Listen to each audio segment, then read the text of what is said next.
क्या चल रहा है वेस्ट इंडीज में? इतने सारे सवाल क्यों हो रहे हैं भाई? इतने सारे सवाल क्यों उठ रहे हैं अंपायरिंग पर? ट्रेविस समझ नहीं हेड आ रहा। का कैच, एलेक्स हैरी का कैच, रॉस्टन चेज को जिस तरीके से एलबीडब्ल्यू आउट दिया गया, जबकि दिखा कि थोड़ा सा डिफ्लेक्ट हो रहा था। अब इसमें ये भी है कि जब वो रॉस्टन चेज का अल्ट्रा एज वाला आया था वो थोड़ा पहले आया था, तो ये टेक्नोलॉजी का इशू था या ये क्या था, ये समझ नहीं आया। लेकिन West Indies Australia test series में काफी कुछ रोमांचक चल रहा है और कई सारे फैसले गलत हुए लगातार, यहाँ तक कि रेफरी को भी अप्रोच कर लिया है वेस्ट इंडीज के कोच डैरेन सैमी ने।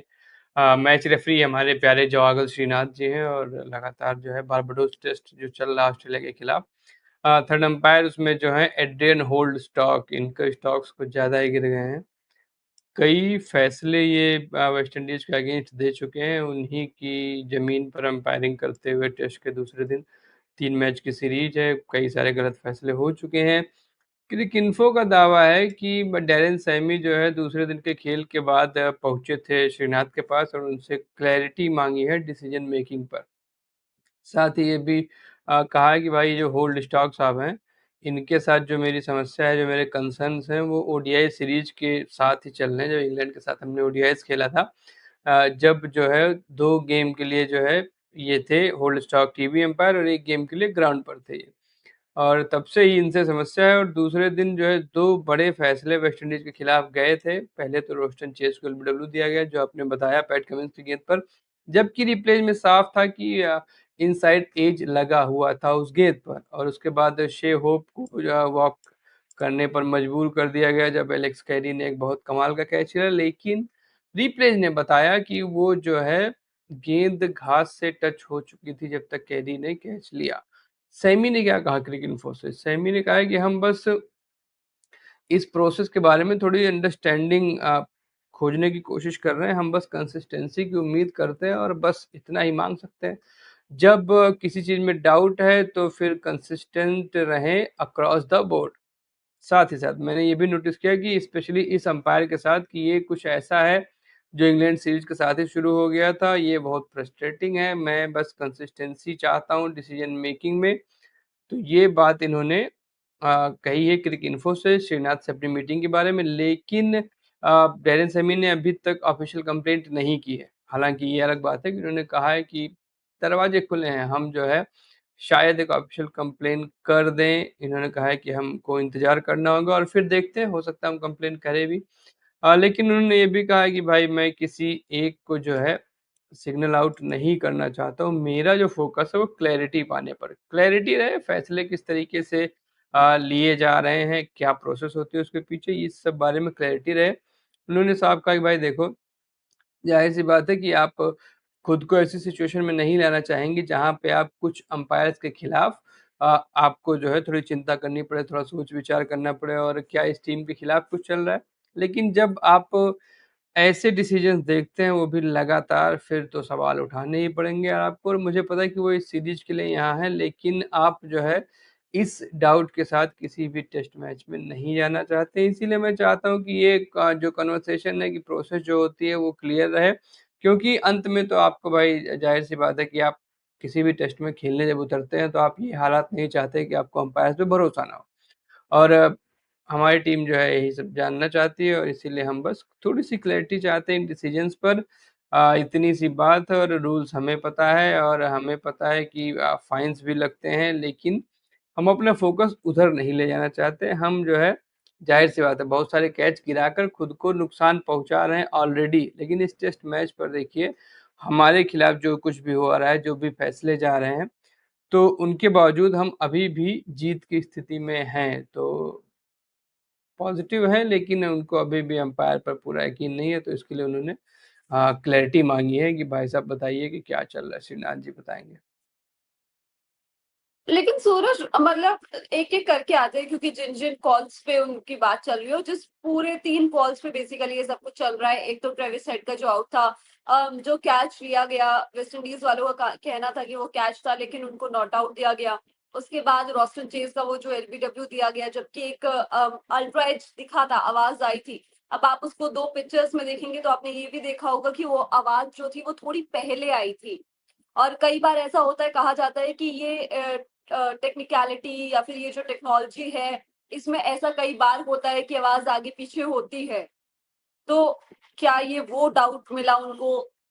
और इसके अलावा एक कैच और जो था, जो एलेक्स कैरी ने पकड़ा, क्योंकि कैच उन्होंने ले लिया था, उनके हाथ में थी और उसके बाद वो ज़मीन पे गिरे थे, तो मेबी वो चीज़ रही हो कि आपके हाथ में थी गेंद, वो आपके हाथ से निकली नहीं मेबी।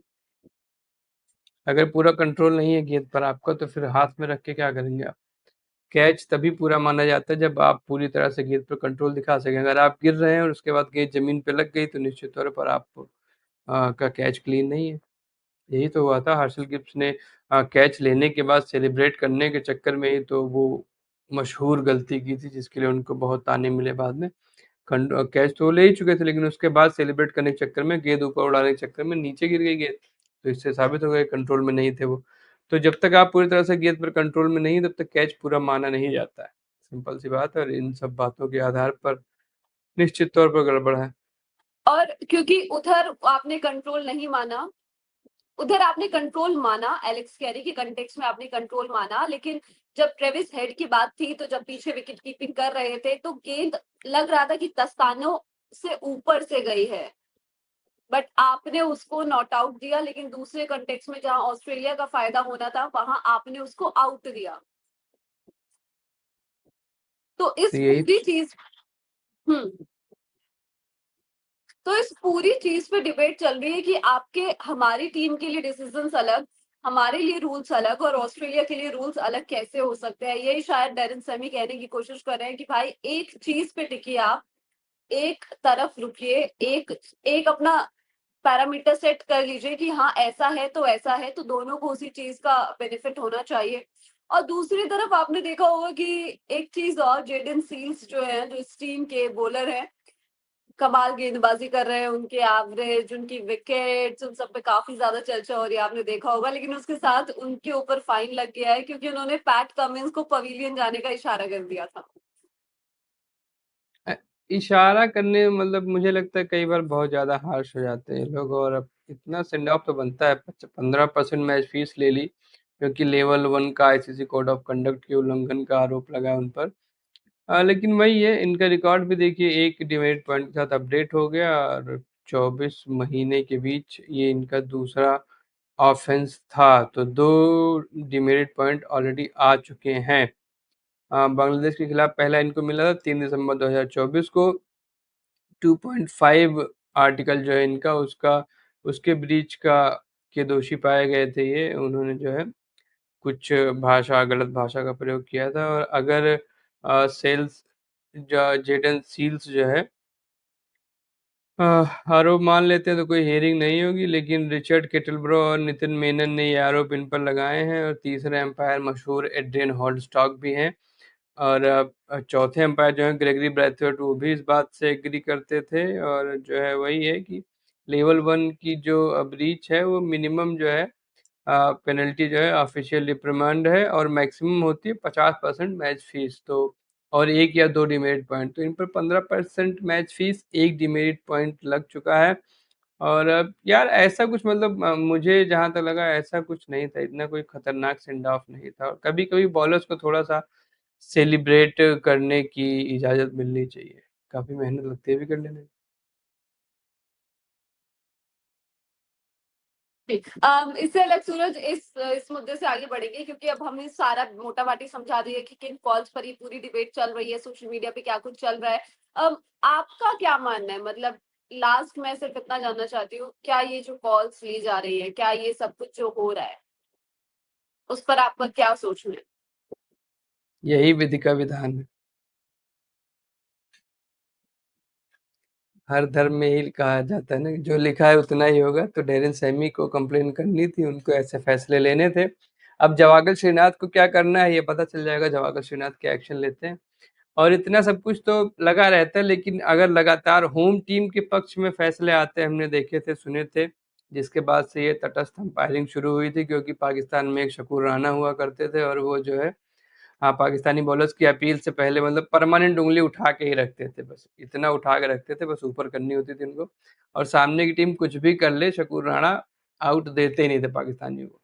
तो ऐसे बहुत सारे किस्से हुए हैं श्रीलंकन अंपायर्स के, पाकिस्तानी अंपायर्स के, इंडिया में भी कुछ ऐसे महान अंपायर्स हुए थे। तो उसके बाद ये शुरू हुआ कि अब जो है लोकल अंपायर नहीं रहेंगे लोकल मैचेस में, बाहर के आयातित अंपायर्स रहेंगे। तो अब आयातित अंपायर्स इस तरीके से कर रहे हैं कि होम टीम के अगेंस्ट फैसले दे रहे हैं, तो इस पर भी सोचना होगा आईसीसी को कि कुछ किया जाए इनका। क्योंकि अंपायरिंग पे तो हाल फिलहाल में कई सारी कॉल्स उठी है, कई बार बातें हुई है अंपायर्स को लेके।